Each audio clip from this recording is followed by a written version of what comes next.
Hello everyone. आज हम लोग एक नया चैप्टर पढ़ने वाले हैं जिसका नाम है पॉवर्टी। ठीक है, तो पॉवर्टी का मतलब क्या होता है? ठीक है, पॉवर्टी से लेकर सारी बातों को हम लोग आज इस लेक्चर में डिस्कस करेंगे। मैं आपको एक हिंदी के वर्ड में अगर पॉवर्टी का मतलब बताओ, पॉवर्टी का मतलब होता है गरीबी। पॉवर्टी का मतलब क्या होता है? गरीबी।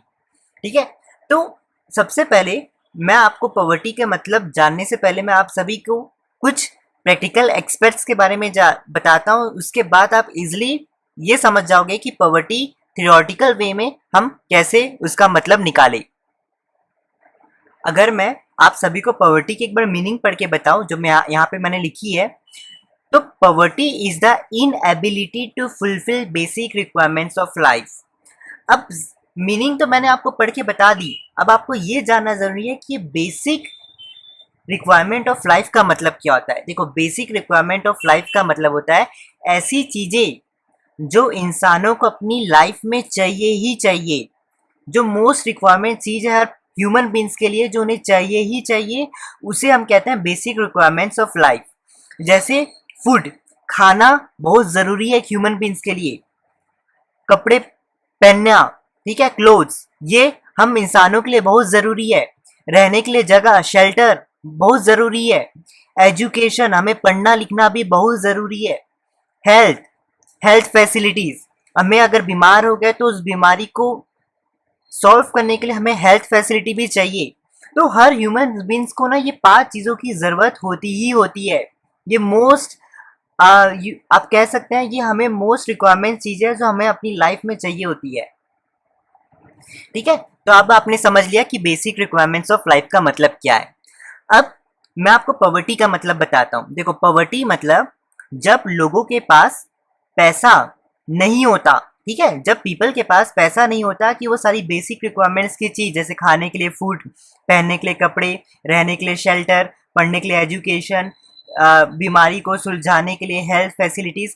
तो जो पीपल जिनके पास पैसा नहीं होता और वो बेसिक रिक्वायरमेंट चीजें नहीं ले पाते पैसे के कारण, तो बच्चों उसे हम कहते हैं पॉवर्टी। ठीक है, तो पॉवर्टी क्या है? Poverty is the inability to fulfil basic requirements of life. तो पॉवर्टी एक ऐसी सिचुएशन है जहाँ पे हर पीपल इनएबिलिटी मतलब जिसके पास पैसे नहीं होते टू फुलफिल, जहाँ पे वो नहीं ले पाता बेसिक रिक्वायरमेंट्स ऑफ लाइफ, जहाँ पे ये सारी मेन चीजें जो है वो नहीं ले पाता, उसे हम कहते हैं पॉवर्टी। ठीक है, सो होपफुली आप सभी ने समझ लिया होगा कि पॉवर्टी का मतलब क्या होता है। तो पॉवर्टी मतलब गरीबी, जहाँ पे लोग जिनके पास पैसे नहीं होते और वो बेसिक रिक्वायरमेंट चीज नहीं ले पाते, उसे हम कहते हैं पॉवर्टी। ठीक है, अब ये तो मैंने आपको पॉवर्टी की मीनिंग बता दी।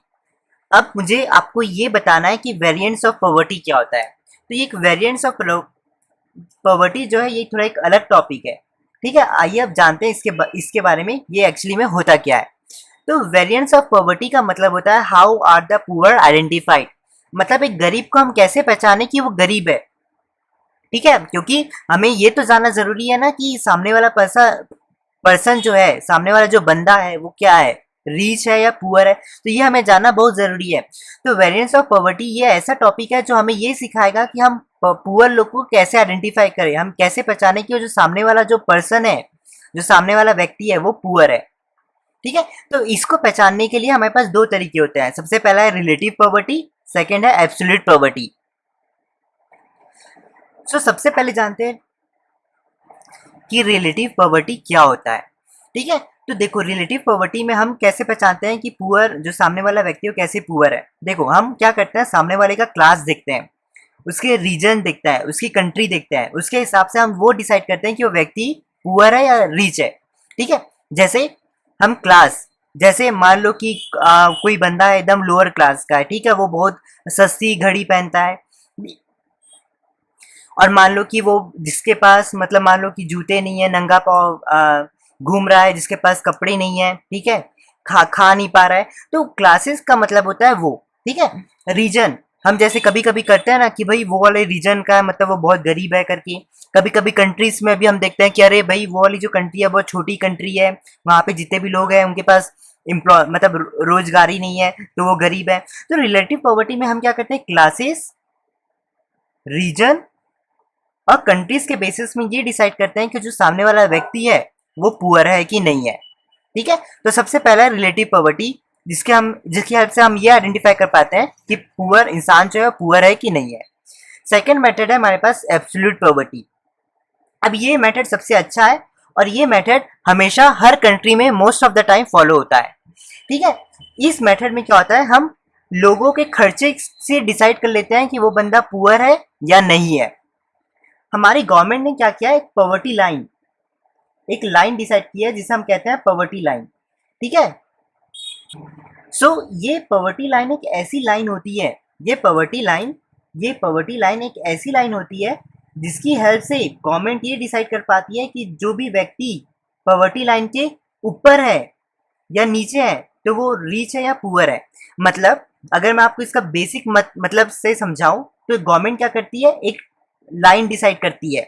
ठीक है, और ये लाइन कैसे डिसाइड कर पाती है, कैपिटल एक्सपेंडिचर, मतलब लोगों के खर्चे के हिसाब से एवरेज निकालती है लोगों के खर्चे का, और कैपिटल एक्सपेंडिचर की हेल्प से वो क्या करती है, पॉवर्टी लाइन बनाती है। तो गवर्नमेंट कहती है कि जो भी इस पॉवर्टी लाइन के ऊपर आएगा वो गरीब नहीं है, नॉट पुअर, पुअर नहीं है, और जो भी इस पॉवर्टी लाइन के नीचे आएगा वो क्या है, वो इंसान पुअर कहलाएगा। ठीक है, तो गवर्नमेंट क्या करती है, पॉवर्टी लाइन बना देती है। जैसे सपोज करना गवर्नमेंट ने क्या किया, पॉवर्टी लाइन बनाई और गवर्नमेंट ने सेट किया कि जो पॉवर्टी लाइन है ₹1500 है। ठीक है, मैं जस्ट एज्यूम कर रहा हूँ। ठीक है, तो गवर्नमेंट का इसका ये कहने का मतलब है कि जो भी व्यक्ति 1500 के ऊपर खर्चा करता है, अबव खर्चा करता है, मतलब वो इंसान पुअर नहीं कहलाएगा। और गवर्नमेंट के हिसाब से अगर जो भी व्यक्ति पॉवर्टी लाइन के नीचे है, मतलब 1500 के नीचे जो भी एक्सपेंडिचर मतलब खर्चा करता है एक महीने में, ठीक है, उसके नीचे खर्चा करता है तो वो व्यक्ति क्या है, पुअर है। ठीक है, तो ये गवर्नमेंट क्या है, ये एक पॉवर्टी लाइन से वो ये डिसाइड कर लेती है कि जो पीपल है वो पुअर कहलाएंगे या नहीं कहलाएंगे। ठीक है, तो वेरिएंट्स ऑफ पॉवर्टी में सिर्फ दो ही मैटर है जिसके हेल्प से हम डिसाइड कर पाते हैं कि जो व्यक्ति है वो पुअर कहलाएगा या नहीं कहलाएगा। ठीक है, तो आज की जो लेक्चर्स है उसमें हम लोग ने ये जाना कि पॉवर्टी क्या होती है। ठीक है, और वेरिएंट्स ऑफ पॉवर्टी क्या होते हैं। तो मैं एक बार आपको समरी के हेल्प से फटाफट ये बता देता हूँ कि एक्चुअली हम लोग ने क्या क्या पढ़ा। तो पहले इसमें हम लोग ने ये पढ़ा कि poverty is the inability to fulfil basic requirements of life. Poverty एक ऐसा सिचुएशन है जहाँ पे हर people basic requirements of life को नहीं ले पाता, उसे हम क्या कहते हैं, पॉवर्टी कहते हैं। जैसे पीपल के पास पैसे नहीं होते जिससे वो बेसिक रिक्वायरमेंट की चीजों को खरीद पाते हैं, पोजेस कर पाते हैं। ठीक है, तो ऐसे पीपल क्या कहलाएंगे, पुअर कहलाएंगे, और इसे हम क्या कहते हैं, पॉवर्टी कहते हैं। सेकंड चीज है वेरिएंस ऑफ पॉवर्टी, जहां पे हम ये डिसाइड कर पाते हैं कि व्यक्ति जो है पुअर है या नहीं है। उसके दो तरीके, relative poverty, absolute poverty. Relative poverty में हम क्या करते हैं, क्लासेस, रीजन और कंट्रीज के बीच उसमें एनालाइज करके हम डिसाइड कर लेते हैं कि बंदा पुअर है या नहीं है। अगर यहाँ पे आप रिलेटिव पॉवर्टी की मीनिंग देखेंगे तो poverty refers to the poverty of one set of people in relation to other. ठीक है, इसकी हेल्प से हम डिसाइड कर लेते हैं। सेकंड है absolute poverty, those who below poverty line are deemed as a absolutely poor, मतलब जो भी पॉवर्टी लाइन के नीचे है वो क्या कहलाया जाएगा, पुअर कहलाया जाएगा, जो मैंने अभी आपको एग्जांपल के थ्रू समझाया। ठीक है, तो बच्चों आपको ये सारी लेक्चर्स जो है फ्री ऑफ कॉस्ट मिलेगी, सारी लेक्चर्स आपको प्लेलिस्ट में मिलेगी और प्लेलिस्ट की लिंक आपको कमेंट बॉक्स में मिल जाएगी या फिर डिस्क्रिप्शन बॉक्स में मिल जाएगी। ठीक है, तो पॉवर्टी से लेकर सारे टॉपिक्स आपको वहां पे अवेलेबल मिल जाएंगे। ठीक है, तो बच्चों होपफुली आपने समझ लिया होगा कि मैं क्या बताने की कोशिश कर रहा हूँ। ठीक है, तो आप सभी से बच्चों मैं मिलता हूँ नेक्स्ट लेक्चर में। चलिए अब मैं चलता हूँ, bye, enjoy, take care, cheers. Hello everyone, आज हम लोग एक नया टॉपिक करेंगे। इस टॉपिक का नाम है common characteristics of poor people. इसका मतलब यह है कि हम कैसे पुअर पीपल को पहचान सकते हैं कि वो जो भी पीपल है वो पुअर है। ठीक है, तो मैं अभी आप सभी के साथ 6 पॉइंट शेयर करूँगा जो अगर कोई भी पीपल के पास है इसका मतलब वो पुअर है। ठीक है, तो सबसे पहला है first point, hunger, starvation and malnutrition. देखो, हंगर मतलब भूख लगना, स्टारवेशन मतलब भूखमारी, मतलब आपको खाना नहीं मिल रहा है और आप एकदम खाना चाहते हैं कुछ भी चीज़ को। ठीक है, और माल न्यूट्रिशन का मतलब है कुपोषण होना। माल न्यूट्रिशन मतलब आप देखते होंगे जो पीपल बहुत पतले दुबले होते हैं ठीक है, वो एकदम अलग से ही दिखते हैं। ठीक है, तो ये जो चीज़ है, ये बेसिक प्रॉब्लम है जो हर पुअर पीपल क्या रहती है उनके पास होती है। तो आप अगर आप कोई भी पीपल को देखें जो बहुत समय से भूखा रहता है और बहुत पतला दुबला एकदम, मतलब खाने के लिए कुछ नहीं है, ठीक है, तो वो एकदम अलग से दिखते हैं। सो ये कहलाएंगे पुअर पीपल। सेकेंड है पुअर हेल्थ। देखो, जिनके पास हेल्थ, मतलब जिनके पास पैसे नहीं होते, ठीक है, वो क्या, उनकी ना हेल्थ भी ज़्यादा नहीं होती, क्योंकि वो क्या कर पाते, वो अपना इलाज नहीं कर पाते। ठीक है, तो ऐसे पीपल क्या कहते हैं, पुअर पीपल। जैसे physically weak due to ill health, वो क्या रहते हैं, फिजिकली बहुत वीक हो जाते हैं, ठीक है, तो वो अपना इलाज नहीं कर पाते। ठीक है, तो वो वैसे पीपल भी पुअर पीपल कहलाएंगे। थर्ड है लिमिटेड इकोनॉमिक अपॉर्चुनिटीज। देखो, बहुत से पीपल के पास ना, जो भी पीपल है उनके पास पैसे की कमी होती है। ठीक है, आपको पता है पुअर पीपल मतलब जिनके पास पैसा नहीं है। ठीक है, तो पैसा कमी के कारण क्या होता है, वो जो भी पुअर पीपल है वो क्या करते हैं, वो एक तरीके से इलिटरेट रहते हैं और जिनके पास स्किल नहीं होती। ठीक है, जिनके पास स्किल नहीं होती। ठीक है, फोर्थ पॉइंट है lack facility of water and electricity. आप जो भी पुअर पीपल को देखोगे ना, उनके पास कोई एक्सेस नहीं है। एक्सेस का मतलब उनके पास उस चीज़ को यूज़ करना, एक्सेस मतलब यूज़ करना, ठीक है, नो। ठीक है, तो मतलब जो भी पुअर पीपल है वो क्या कर सक पाते हैं, इलेक्ट्रिसिटी को कभी ज़्यादा यूज़ नहीं कर पाते, क्योंकि वो इलेक्ट्रिसिटी पे करने की उनकी कैपेबिलिटी नहीं होती। ठीक है, ना कि वो एक क्लीन और सेफ ड्रिंकिंग वाटर पी पाते हैं। ठीक है, तो ये है पुअर पीपल। फिफ्थ पॉइंट है जेंडर इनइक्वालिटी। जेंडर इनइक्वालिटी का मतलब ये होता है, अब फिफ्थ पॉइंट है हमारे पास जेंडर इनइक्वालिटी। अब देखो, जेंडर इनइक्वालिटी का मतलब ये है कि आप देखना, जो भी पुअर पीपल होते हैं, हम क्या करते हैं, उन्हें एक अलग पीपल की तरह ट्रीट करते हैं, और उन्हें हम क्या करते हैं, अपने आप अपने पास लाते नहीं है, मतलब हम उन्हें एक अलग नज़रिए से देखते हैं। ठीक है, तो मतलब जो भी पीपल पुअर होता है ना, तो हम लोग क्या करते हैं, उन्हें अपने पास, मतलब या फिर उन्हें कोई भी डिसीजन मेकिंग में पार्टिसिपेट करने नहीं देते हैं। ठीक है, बहुत कम देते हैं या फिर देते नहीं है। मतलब जो भी अगर सामने पुअर पीपल है, सो हम क्या करते हैं, उन्हें एक अलग नज़रियों से देखते हैं। ठीक है, तो वो एक तरीके का है जेंडर इनइक्वालिटी। सिक्स पॉइंट है बिगर फैमिलीज। जो भी पुअर पीपल होते हैं ना बच्चों, वो बहुत बड़ी बड़ी फैमिलीज पे रहते हैं। ठीक है, अब इससे हो क्या जाता है, देखो, मान लो कि सपोज करना कि कोई भी पर्सन है, ठीक है, अगर वो कमा रहा है 5,000 रुपीज़, ठीक है, और ये बंदे को इस 5,000 रुपीज़ में 10 लोगों को संभालना है। ठीक है, तो ये पॉसिबल नहीं है ना, ये बिल्कुल पॉसिबल नहीं है, क्योंकि 5,000 रुपये में 10 लोगों को संभालना, दैट इज़ नॉट पॉसिबल। लेकिन अगर यही 5,000 में सिर्फ 2 लोग को संभालना होता है तो वो पॉसिबल होता है। तो गरीब फैमिली में बच्चों यही होता है एक्चुअली में क्या है कि उनके पास बहुत बिगर फैमिलीज रहती है, मतलब कमाने वाले बहुत कम होते हैं लेकिन वहाँ पर रहने वाले बहुत ज़्यादा होते हैं। तो जिसके कारण क्या हो जाता है, वो जो पैसा है वो हर किसी को बराबर बराबर नहीं मिल पाता है। इसका मतलब ये है कि मान लीजिए सिर्फ अगर 5,000 आपकी इनकम है और सिर्फ 2 लोग को आपको संभालना है, देन आप उनकी कॉलेज की फ़ीस या स्कूल की फ़ीस हर चीज़ दे सकते हो। लेकिन वहीं पे अगर जैसे 2 लोग हैं तो आप क्या कर पाओगे, उन्हें अच्छे से खाना भी खिला पाओगे। लेकिन वहीं 2 की जगह अगर 10 लोग हैं, ठीक है, तो ना आप उन्हें अच्छा सा खाना दे पाओगे। ठीक है, हर हर पीपल को बहुत थोड़ा थोड़ा खाना मिलेगा, तो जिसके कारण बहुत दिक्कतें आ जाएगी। ठीक है, तो इससे यही होता है, जितनी बड़ी फैमिली हो जाती है ना, उतना जो इकोनॉमिक कंडीशन है वो वर्स्ट हो जाता है। ठीक है, तो अभी जो मैंने आपके साथ 6 पॉइंट शेयर किए, ये एग्जाम्स में आने की बहुत ज़्यादा संभावना है, इसलिए मैंने अभी आपके साथ 6 पॉइंट शेयर किए। Common characteristics of poor people क्या होता है, मतलब ये कि पुअर पीपल को हम कैसे पहचान सकते हैं। तो मैंने अभी आपको बता दिया पूरे 6 पॉइंट्स। ठीक है, तो एक बार रिवाइज करते हैं। हंगर, स्टारवेशन, माल न्यूट्रिशन। हंगर मतलब भूख, भूखमारी और कुपोषण जहाँ भी दिखेंगे तो वो पुअर पीपल है। जिनके पास हेल्थ को सुधारने के लिए पैसे नहीं है या जिनकी पुअर हेल्थ है, वो क्या है, पुअर पीपल कहलाएंगे। जिनके पास पैसे नहीं है वो क्या कराएंगे, पुअर पीपल कहलाएंगे। जिनके पास अच्छे से पीने के लिए पानी नहीं है, ठीक है, वो पुअर पीपल कहलाएंगे। जिनके पास इलेक्ट्रिसिटी नहीं है, ठीक है, जो यूज़ नहीं कर पाते वो भी क्या कहलाएंगे, पुअर पीपल कहलाएंगे। जेंडर इनइक्वालिटी होती है, बिगर फैमिलीज। ठीक है, तो ये मैंने 6 पॉइंट शेयर कर लिए ये आप सभी के साथ, तो ये आपके एग्जाम्स में ज़रूर आपको दिखेंगे। ओके, तो इसी के साथ मैं चलता हूँ, चलिए बाय। हेलो एवरीवन, आज हम लोग पॉवर्टी के आगे का लेक्चर जानेंगे। ठीक है, तो आज हमारा टॉपिक है कॉजेस ऑफ पॉवर्टी।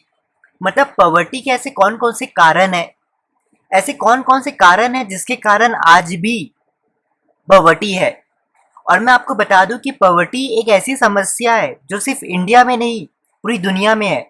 ठीक है, तो पॉवर्टी एक ऐसी सिचुएशन है जो इंडिया में नहीं पूरे दुनिया भर में पॉवर्टी का जो प्रॉब्लम है वो है। ठीक है, तो लोग ये जानेंगे कि ऐसी किस वजह के कारण आज भी पॉवर्टी है। ठीक है, ऐसे कौन कौन से कारण है जिसके कारण आज भी पॉवर्टी है। तो पॉवर्टी के बच्चे दो कॉजेज हो सकते हैं। एक पहला कॉज है under development of economic, second है अनइक्वल डिस्ट्रीब्यूशन ऑफ इनकम। ठीक है, तो ये ऐसे दो मेन कॉज है जिसके कारण आज भी पॉवर्टी है। ठीक है, तो सबसे पहले अंडर डेवलपमेंट ऑफ इकोनॉमिक को हम लोग एकदम डीपली पढ़ेंगे, उसके बाद हम अनइक्वल डिस्ट्रीब्यूशन ऑफ इनकम को जानेंगे। तो सबसे पहले हम लोग चलते हैं अंडर डेवलपमेंट ऑफ इकोनॉमिक के सारे टॉपिक्स के अंदर। ठीक है, इसको मैं आपको डीपली एक्सप्लेन कर देता हूँ। तो सबसे पहला पॉइंट है low level of national product. देखो, अगर आपने मैक्रो इकोनॉमिक्स नहीं पढ़ी हो तो आपको ये भी नहीं पता चलेगा कि net national product of market price क्या होगा। बस आप अभी इतना जान लो, अगर आप इतना जान लो कि प्रोडक्ट का मतलब आप ये जान सकते हो कि अगर मार्केट में प्रोडक्ट नहीं बिकेगा तो एक कंट्री में पैसा कम आएगा। पैसा कम आएगा तो कंट्री का पर कैपिटा इनकम जो है कम बनेगा। कम बनेगा तो जिसके कारण क्या होगा, लोगों के पास, अगर कंट्री के पास से पैसा कम होगा तो कंट्री की गवर्नमेंट कैसे लोगों को पैसा देगी। तो बट ऑब्वियस है पॉवर्टी भी अपने आप क्या होगी, कम होगी, या फिर पॉवर्टी खत्म नहीं होगी। ठीक है, सेकेंड पॉइंट है लो रेट ऑफ ग्रोथ।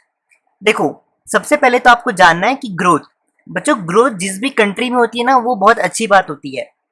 लेकिन जब हम लोग ने इंडिपेंडेंस के बाद आप सभी ने पढ़ा 5 ईयर प्लान्स, तो आप सभी ने ये भी जाना होगा कि 5 ईयर प्लान्स में कुछ ज्यादा फर्क नहीं दिखा, है ना, फर्क ज्यादा कुछ नहीं दिखा। आपको भी पता है कि 5 ईयर्स प्लान भी किए तब भी कंट्री की जो ग्रोथ है वो क्या है, बहुत कम है।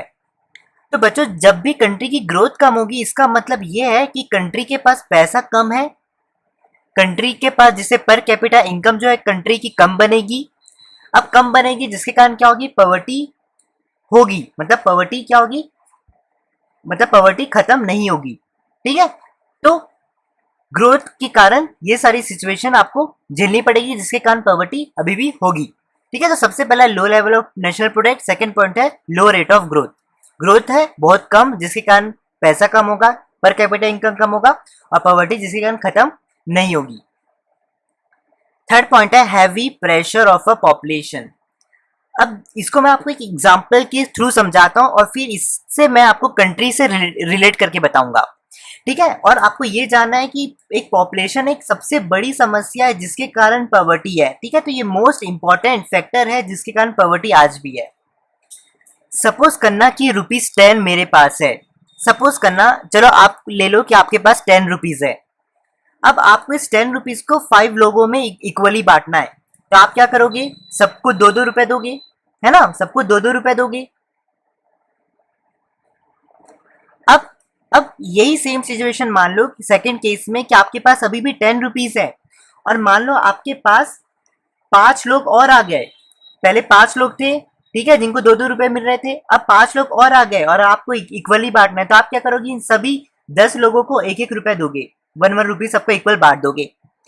तो मतलब जब आपकी इनकम बराबर है और जब पॉपुलेशन कम है, यहाँ पे पॉपुलेशन मतलब लोगों की संख्या जब कम है तो उन्हें क्या मिला, ज्यादा फायदा मिल रहा है। और जब आपके पास पैसा इक्वल है, पहले जैसा फिक्स है, लेकिन पॉपुलेशन बढ़ गई, लोगों की जनसंख्या बढ़ गई, तो क्या हो रहा है, यहाँ पे जो फायदा है वो क्या हो गया, और कम हो गया, है ना। पहले तो आप सभी को 2-2 रुपए मिलेगा लोगों को, अब तो 1-1 रुपए मिल रहा है, तो घाटा हो गया ना, जैसी पॉपुलेशन बढ़ी तो घाटा हो गया। तो वैसे ही हर कंट्रीज के पास भी ना उनके पास कुछ पैसे होते हैं। तो हर कंट्रीज के पास ना बच्चों कुछ क्या होते हैं, पैसे होते हैं। हर इकोनॉमिक में पैसे होते हैं। ठीक है, तो हर इकोनॉमी को क्या करना पड़ता है, अपनी कंट्री को संभालना पड़ता है, लोगों को संभालना पड़ता है। तो जैसे ही मान लो अगर ये ₹10 को हटा दिया, हर कंट्री के पास अपना पैसा होता है, तो वैसे ही जब हर कंट्री में, ठीक है, जब लोगों की संख्या जब कम होती है ना, तो गवर्नमेंट क्या कर पाती है, हर लोगों को सबसे ज्यादा से ज्यादा फायदा दे पाती है। लेकिन उसी कंट्री में अगर मान लो कि पॉपुलेशन बढ़ जाए तो क्या हो जाते हैं, फायदा दे, गवर्नमेंट क्या करती है, सभी लोग को ज्यादा फायदा नहीं दे पाती, क्योंकि जनसंख्या बढ़ गई है और सभी को बेनिफिट देना है। तो कहीं ना कहीं जब जनसंख्या कम होगी ठीक है, पॉपुलेशन जब कम होगी तो क्या होगा, आपको ज्यादा फायदा मिलेगा, लेकिन पॉपुलेशन बढ़ जाएगी तो आपको फायदा नहीं मिलेगा। ठीक है, तो बच्चों जब क्या हो जाता है, जब फायदा मतलब लोग जब जनसंख्या बढ़ जाती है ना, तो इसके कारण भी पॉवर्टी आ जाती है। क्यों? क्योंकि गवर्नमेंट के पास जो पैसा है ना, तो गवर्नमेंट क्या कर पाती है, ज्यादा लोगों को, क्योंकि आपको पता है इंडिया में सबसे ज्यादा पॉपुलेशन बढ़ते जा रहा है, तो गवर्नमेंट क्या कर पाती है, हर लोगों को बेनिफिट नहीं दे पाती, जिसके कारण आज भी इंडिया में पॉवर्टी है। ठीक है, तो ये है हैवी प्रेशर ऑफ पॉपुलेशन का मतलब। अब फोर्थ पॉइंट है इन्फ्लेशनरी स्पाइरल। अब ये इन्फ्लेशनरी स्पाइरल का मतलब है, सबसे पहले तो ये जानो, इन्फ्लेशनरी का मतलब है सामान महंगा हो जाना, महंगाई होना, उसे हम कहते हैं इन्फ्लेशनरी स्पाइरल। ठीक है, तो राइस ऑफ प्राइस का मतलब है इन्फ्लेशनरी स्पाइरल। तो देखो होता क्या है, जैसे प्राइस बढ़ जाते हैं ना, तो प्राइस बढ़ जाते हैं ना, तो इससे क्या हो जाता है, जो रिच लोग हैं ना, जिनके पास पैसा होता है, वो क्या कर लेते हैं, महंगाई में भी वो क्या कर लेते हैं, एनी हाउ मैनेज करके सब चीज खरीद लेते हैं। लेकिन जो बेचारा पुअर होता है, जो बेचारा पुअर होता है ना, वो अब तो पहले पहले जब वो पुअर था तो बेचारा बहुत कम खरीद पाता था, महंगाई और बढ़ जाती है ना, तो बेचारा कुछ खरीद ही नहीं पाता। ठीक है, जिसके कारण वो बहुत से लोगों के क्या मतलब, बहुत सारे पुअर पीपल को क्या करना पड़ता है, भूखा सोना पड़ता है, उनका कपड़े नहीं रहते हैं। ठीक है, तो ऐसी सिचुएशन आ जाती है। तो जब भी प्राइस बढ़ जाता है ना, तो बच्चों कहीं ना कहीं जो रिच और रिच बन जाता है, पुअर और गरीब बन जाता है, तो दोनों के बीच का जो गैप है ना, वो अपने आप और बढ़ जाता है। ठीक है, तो यह है इन्फ्लेशनरी स्पाइरल, जिसके कारण भी क्या हो जाती है, पॉवर्टी हो जाती है। अब फिफ्थ पॉइंट है chronic unemployment and under employment. देखो अनएम्प्लॉयमेंट मतलब जिसके पास काम करने के लिए, मतलब जिसके पास काम ही नहीं है, उसे हम क्या कहते हैं, अनएम्प्लॉयमेंट कहते हैं, बेरोजगार। अंडर एम्प्लॉयमेंट मतलब काम तो मिला है, लेकिन मान लो अंडर एम्प्लॉयमेंट मतलब, मैं आपको एक सबसे सिंपल एग्जांपल में समझाता हूँ। मान लो कि मेरे पास एक काम है, ठीक है, मेरे पास ये काम है, और इस काम को करने के लिए सिर्फ मुझे 5 लोग चाहिए, मुझे सिर्फ 5 लोग चाहिए। ठीक है, लेकिन इस काम को करने के लिए मुझे 5 लोग चाहिए, लेकिन इस काम को 10 लोग कर रहे हैं, मतलब 5 लोग एक्स्ट्रा है, तो बच्चों इसे कहते हैं अंडर एम्प्लॉयमेंट। ठीक है, तो ये भी एक बहुत बेकार सिचुएशन होती है। तो जिनके पास काम नहीं होता ना, तो वो क्या करते हैं, उनके पास पैसा नहीं आएगा। अब पैसा नहीं आएगा तो वो भाई बेसिक रिक्वायरमेंट चीज, जैसे रोटी कपड़ा मकान, ठीक है, एजुकेशन, इसके साथ साथ हेल्थ फिटनेस, तो वो सारी चीजें नहीं ले पाएंगे। ठीक है, जिसके पास काम नहीं रहेगा, जिसके पास काम नहीं रहेगा, उसके पास पैसा नहीं रहेगा, पैसा नहीं रहेगा तो उसके पास बेसिक रिक्वायरमेंट चीज नहीं रहेगी। तो यह है chronic unemployment and under employment का मतलब। अब है कैपिटल डेफिशिएंसी। कैपिटल मतलब बच्चों पैसा, देखो यहाँ पे मैंने पैसा बनाया, कैपिटल मतलब पैसा, डेफिशिएंसी मतलब कमी, पैसे की कमी। तो जिस भी कंट्री में बच्चों पैसा कम रहेगा ना, तो वहां पे क्या होगा, अब पैसा कम होगा तो वहां पे क्या होगा, लोगों के पास इंडस्ट्री लगाने के लिए पैसे नहीं होंगे। अब इंडस्ट्री लगाने के लिए पैसे नहीं होंगे तो प्रोडक्शन नहीं होगा। अब प्रोडक्शन करने के लिए क्या रहती है, लोगों की जरूरत पड़ती है, तो जब प्रोडक्शन ही नहीं होगा, प्रोडक्शन कम होगा, तो लोगों की जरूरत भी कम पड़ेगी। लोगों की जरूरत कम पड़ेगी, लोगों की जरूरत जब नहीं पड़ेगी, तो उनके पास कहीं ना कहीं पैसा नहीं होगा, पैसा नहीं होगा तो बेसिक रिक्वायरमेंट वाली चीज नहीं होगी, जिसके कारण क्या होगी, पॉवर्टी अपने आप बढ़ जाएगी। ठीक है, तो सीधी बात जानना, जैसी जिस भी कंट्री में पैसा नहीं होगा, तो वहां पे इंडस्ट्री लगाने के लिए इंडस्ट्री लगाने के लिए पैसे नहीं होंगे, जिसके कारण प्रोडक्शन नहीं होगा, प्रोडक्शन को चलाने के लिए लोगों की जरूरत है, तो प्रोडक्शन नहीं होगा तो लोग भी नहीं रहेंगे, लोग नहीं रहेंगे तो उन लोगों के पास पैसा नहीं आएगा, पैसा नहीं आएगा तो लोगों के पास बेसिक रिक्वायरमेंट चीजें नहीं आएगी, जिसके कारण पॉवर्टी अपने आप बढ़ जाएगी। अब 7th पॉइंट है lack of able and efficient entrepreneurs. देखो एंटरप्रेन्योर्स क्या होते हैं, एक तरीके के बिजनेसमैन होते हैं, ठीक है, जो स्टार्टअप्स करते हैं। तो इंडिया के एंटरप्रेन्योर्स ऐसे हैं जिन्हें पैसे से पैसा बनाना नहीं आता। अगर आप इंडिया के बहुत सारे मोस्ट ऑफ द 80% एंटरप्रेन्योर्स को अगर आप बोल दोगे ना, भैया 100 रुपए ले ले, या बहुत मैं तो छोटी अमाउंट ले रहा हूँ, और आप उनको बोलोगे कि 100 रुपए से तो इस पैसे को डबल कर दे, तो वो बंदे कर नहीं पाएंगे, क्योंकि उन्हें ऐसी टाइप की एजुकेशन मिली नहीं होती है। ठीक है, तो उन्हें मनी जनरेट करना नहीं आता।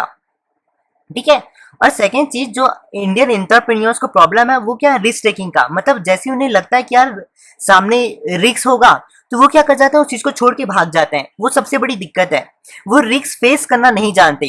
ठीक है, तो ये एंटरप्रेन्योर्स की प्रॉब्लम है, इंडियन एंटरप्रेन्योर्स की प्रॉब्लम है, जिसके कारण क्या हो जाता है, कंट्री में क्या हो जाती है, पैसे नहीं आते, और जिसके कारण क्या होती है, गवर्नमेंट लोगों को पैसे नहीं दे पाती, जिसके कारण पॉवर्टी क्या रहती है, पॉवर्टी बढ़ जाती है। ठीक है, तो ये एक तरीके से एंटरप्रेन्योर्स के कारण भी ये सिचुएशन आ जाती है। अब है लैक ऑफ इंफ्रास्ट्रक्चर। हाँ, ये आपको सभी को जानना है कि लैक ऑफ इंफ्रास्ट्रक्चर का मतलब क्या होता है। सबसे पहले आपको जानना है कि इंफ्रास्ट्रक्चर मतलब क्या होता है। देखो, इंफ्रास्ट्रक्चर मतलब जहाँ पे इकोनॉमिक इंफ्रास्ट्रक्चर और सोशल इंफ्रास्ट्रक्चर को आप मिला दोगे तो एक कंट्री का टोटल इंफ्रास्ट्रक्चर बनेगा। तो इकोनॉमिक इंफ्रास्ट्रक्चर में क्या आती है, एनर्जी आती है, ट्रांसपोर्टेशन सिस्टम आता है, रोड आता है, कम्युनिकेशन आता है। सोशल इंफ्रास्ट्रक्चर में आएगा हाउस, एजुकेशन, हेल्थ, ठीक है, ये सारी चीजें क्या इसमें आएगी, सोशल इंफ्रास्ट्रक्चर में आएगी। अब आप सभी को पता है कि आज भी हमको अच्छी एनर्जी नहीं मिल पाती, आज भी ट्रांसपोर्टेशन सिस्टम इंडिया का बेकार है, कम्युनिकेशन बेकार है, रोड बेकार है, ठीक है। तो कहीं ना कहीं इंडिया में क्या है, ग्रोथ नहीं है। ये क्या इंडिकेट करता है, अगर भाई ग्रोथ मतलब पैसा होना, ठीक है, तो आज भी इंडिया के पास ट्रांसपोर्टेशन सिस्टम अच्छा नहीं है, कम्युनिकेशन सिस्टम अच्छा नहीं है, एनर्जी भी अच्छा नहीं है। ये क्या दर्शाता है, ये दर्शाता है कि इंडिया के पास आज भी पैसा नहीं है। पैसा नहीं है मतलब आज भी ग्रोथ क्या है, इंडिया की कम है। सोशल इंफ्रास्ट्रक्चर, आज भी आप देखते हो हेल्थ प्रॉब्लम कितनी है, लोगों के पास घर नहीं है, एजुकेशन नहीं मिल रही है लोगों को, ठीक है। तो ये क्या दर्शाता है कि इंडिया के पास कहीं ना कहीं पैसा नहीं है। पैसा नहीं है मतलब इंडिया का इंफ्रास्ट्रक्चर में क्या है, ग्रोथ नहीं है, ठीक है। अब ग्रोथ नहीं है, कहीं ग्रोथ नहीं है, इसका मतलब यह है कि लोगों के पास ग्रोथ नहीं है, इसका मतलब लोगों के पास क्या है, कहीं ना कहीं पैसा नहीं है, कंट्री के पास पैसा नहीं है। कंट्री के पास पैसा नहीं है मतलब पर कैपिटा इनकम कंट्री का कम है, पर कैपिटा इनकम कम है, इसके कारण पॉवर्टी क्या खत्म नहीं हो पा रही है, ठीक है, पॉवर्टी रिड्यूस नहीं हो पा रही है। तो ये इस चीज को पॉइंट को दर्शाता है, लैक ऑफ इंफ्रास्ट्रक्चर, ठीक है। तो मैंने आप सभी के साथ सारे 8 पॉइंट डिस्कस कर लिए, ठीक है, कॉजेस ऑफ पॉवर्टी के। अब आता है सेकंड चीज, अभी मैंने आप सभी के साथ under development of economy discuss किया, अब मैं आप सभी के साथ अनइक्वल डिस्ट्रीब्यूशन ऑफ इनकम का ये चीज शेयर करूंगा। अब बच्चों इस पॉइंट को ना हम बुक से पढ़ेंगे क्योंकि ये पॉइंट आपको ज्यादा कुछ बताने वाला है नहीं, ठीक है। ये वाला है, देखो ये वाला पैराग्राफ में आप सभी के साथ खुद पढ़ते जाता हूँ, आप सभी को समझाते भी जाता हूँ, ठीक है। ये बस पॉइंट एक्सप्लेन करने वाला है, अनइक्वल डिस्ट्रीब्यूशन ऑफ इनकम वाला, ठीक है। अब देखो, पॉवर्टी इन इंडिया, जो इंडिया की पॉवर्टी है can be explain with the reference to unequal distribution of income. हम अनइक्वल डिस्ट्रीब्यूशन ऑफ इनकम से पॉवर्टी इंडिया का एक्सप्लेन कर सकते हैं। अब वो कैसे, चलो, efforts have been made by the government to moderate inequality in distribution of income through a system of progressive taxation and other measures। अब बच्चों इसमें क्या है, गवर्नमेंट ने क्या किया, बहुत सारे मेथड्स को अपनाए, ठीक है, जिसके कारण जो लोगों के पास डिस्ट्रीब्यूशन ऑफ इनकम है ना वो अच्छा आ जाए। मतलब डिस्ट्रीब्यूशन ऑफ इनकम का मतलब यह है, देखो इसका मतलब यह है, इस स्टेटमेंट का यहाँ से लेकर यहाँ का मतलब यह है, गवर्नमेंट ये कहना चाहती है कि रिच लोगों पे ज्यादा से ज्यादा टैक्स लगाओ कि रिच पीपल का पैसा गवर्नमेंट के पास आ जाए, ठीक है। और फिर क्या होती है, गवर्नमेंट क्या करती है, जैसे रिच पीपल का पैसा टैक्स के कारण गवर्नमेंट के पास आ जाए तो गवर्नमेंट क्या करती है, उस पैसे को पुअर पीपल को दे देती है। तो ये कहते हैं, इस प्रोसेस को हम कहते हैं डिस्ट्रीब्यूशन ऑफ इनकम, ठीक है, जिससे हम टैक्सेशन हेल्प से और अदर मेजर्स की हेल्प से इस सिचुएशन को कर सकते हैं, ठीक है। तो ये गवर्नमेंट ने अपनाया, but defying all such measures, लेकिन ये सारे मेथड्स जो है ये क्या हो गए, नाकाम हो गए, ठीक है, जिसके कारण आज भी पॉवर्टी इंडिया में है। According to NCAER report, NCAER की रिपोर्ट के कारण top 20% of the population approximates 53.2% of total income. मतलब सिर्फ 100% में से सिर्फ 20% की पॉपुलेशन के पास क्या है, टोटल इनकम है, while the bottom 40% population approximates only 15%, और जिसमें से 14% के पास 15.3% क्या पैसे हैं, ठीक है। According to monopoly inquiry commission, one monopoly inquiry commission, ये एक ऐसी संस्था है जिससे जो ये हमें बताई कि 1536 companies in the countries are controlled just by 75 families. मतलब जो एकदम अच्छी 1536 कंपनीज है वो सिर्फ 75 फैमिलीज उन्हें कंट्रोल कर पाती है। Unequal distribution of income not only reflects the size of the existing poverty but also points to the possibility of withdrawing gulf rich and poor in the near future. देखो तो बच्चों ये सारी चीज हमें ये दर्शाती है कि कहीं ना कहीं ये सारी सिचुएशन के कारण क्या हो रहा है, जो अनइक्वल डिस्ट्रीब्यूशन ऑफ इनकम के कारण क्या हो रहा है, तो कहीं ना कहीं रिच और पुअर के जो बीच का जो डिफरेंस है, गल्फ डिफरेंस है, वो क्या हो रहा है, मतलब दोनों के बीच का गैप जो है वो क्या हो रहा है, बढ़ रहा है। ये इस चीज को बता रहा है। Because those with the higher income wealth, क्योंकि जो बहुत अच्छे, बहुत जिनके पास बहुत पैसा होता है, higher wealth certainly have a greater capacity to generate still higher income in the near future। क्योंकि बच्चों जो रिच पीपल है ना वो क्या कर रहे हैं, और फैक्ट्री लगा रहे हैं, अब उनके पास जो कि पैसा है तो वो और कमा रहे हैं, लेकिन गरीब के पास पैसा देने वाला कौन है, कोई है तो नहीं, जिसके कारण क्या हो रहा है, जो गरीब है वो और गरीब बनते जा रहा है। ठीक है, तो यही चीज यहाँ पे एक्सप्लेन कर दिया गया है। ठीक है, तो ये चीज बस मुझे आपको एक्सप्लेन करनी थी, मैंने आप सभी के साथ एक्सप्लेन कर दी। तो कॉजेस ऑफ पॉवर्टी के दो कारण है, अंडर डेवलपमेंट ऑफ इकोनॉमिक और अनइक्वल डिस्ट्रीब्यूशन ऑफ इनकम के कारण। ठीक है, तो आप इस चीज को नोट कर लेना। और मैं आप सभी को एक चीज बता दूं कि सारी लेक्चर्स फ्री ऑफ कॉस्ट है और ये आपको अवेलेबल मिलेगी प्लेलिस्ट में जाना, और प्लेलिस्ट की लिंक आपको कमेंट बॉक्स और डिस्क्रिप्शन बॉक्स में मिल जाएगी, वहां से आपको सारी पॉवर्टी के चैप्टर्स के लेक्चर्स मिल जाएंगे। ठीक है, और बच्चों और एक चीज का ध्यान रखना, आप मेरी लेक्चर्स देखने के बाद एक बार बुक रीडिंग बस करना। ठीक है, एक या दो बार बुक रीडिंग करना, आपको अच्छे से एग्जाम्स के लिए प्रिपरेशन हो जाएगी। तो इसी के साथ बच्चों मैं चलता हूँ, आप सभी से मिलता हूँ नेक्स्ट लेक्चर में। चलिए bye, enjoy, take care, cheers. Hello everyone, आज हम लोग एक नया टॉपिक पढ़ेंगे। इस टॉपिक का नाम है मेजर्स टू रिमूव पॉवर्टी। ये एक पॉवर्टी चैप्टर का एक हिस्सा है जो आज हम लोग डिस्कस करने वाले हैं। तो हालांकि जानते हैं कि इस टॉपिक में हमें पढ़ना क्या है। तो इस टॉपिक में हमें ये पढ़ना है कि कैसे हम पॉवर्टी को हटा सकते हैं, कैसे पॉवर्टी को रिमूव कर सकते हैं, ऐसे कौन कौन से तरीके की हेल्प से हम पॉवर्टी को खत्म कर सकते हैं। तो ये चीज़ हमें इस टॉपिक में पढ़नी है। अब मैं आप सभी को एक बेसिक चीज़ बताऊं, क्या जो भी इंसान पुअर है, पॉवर्टी फेस कर रहा है, पुअर है, ठीक है, जो पॉवर्टी मतलब पुअर होना, तो जो भी इंसान आज पुअर है वो क्यों पुअर है, क्योंकि उसके पास पैसे नहीं है। तो अगर हम कोई भी पीपल जो भी पुअर है, अगर हम उसे पैसा दे दें तो वो क्या हो जाएगा, वो उसकी पॉवर्टी खत्म हो जाएगी और कहीं ना कहीं उसका जो लिविंग स्टैंडर्ड है वो क्या हो जाएगा, इंक्रीज हो जाएगा, बढ़ जाएगा। मतलब वो कहीं ना कहीं पुअर नहीं कहलाएगा, पुअर से थोड़ा उसकी औकात ऊपर हो जाएगी। ठीक है, तो आज मैं आपको कुछ पॉइंट्स बताऊंगा जिसकी हेल्प से हम कुछ ऐसे स्टेप्स ले सकते हैं जिसकी हेल्प से पॉवर्टी कहीं ना कहीं खत्म हो सकती है या फिर कम हो सकती है। तो सबसे पहला पॉइंट है combating poverty through GDP growth. अब तो आपको ये चीज जानना है कि सबसे पहले जीडीपी क्या होता है। जीडीपी का फुल फॉर्म होता है ग्रॉस डोमेस्टिक प्रोडक्ट। अब ये जीडीपी क्या होता है, देखो, जब आप प्राइमरी सेक्टर, सेकेंडरी सेक्टर और टर्शरी सेक्टर, ठीक है, प्राइमरी सेक्टर्स में आपको पता है एग्रीकल्चर, ठीक है, पोल्ट्री फार्मिंग, ये सारी चीजें आती है। सेकेंडरी में मैन्युफैक्चरिंग कंस्ट्रक्शन यूनिट्स आती है। टर्शरी में सारे जो भी सर्विस सेक्टर है वो सारी चीजें आती है।